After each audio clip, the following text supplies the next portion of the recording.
Kliskowski. Hey everyone, take a look at the text that I have in the top left of this image here. So here's one type layer, okay, so look at that, and then here's another one. Now which one looks better to you, this one or this one?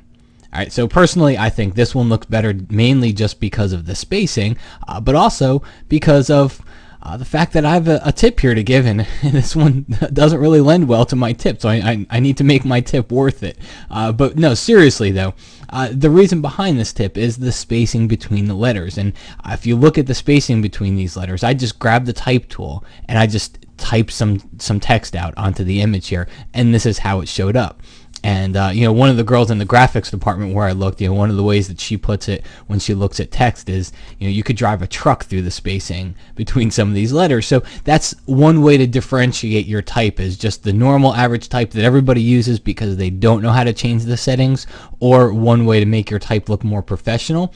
So what you can do is select it with the type tool, and when you do that, go under Window, go to Character. And inside character, you're going to see a setting over here. So it's the tracking. So set the tracking for the selected characters. And from here, you can pick any of the numbers from the list, and you'll see it brings the spacing closer together.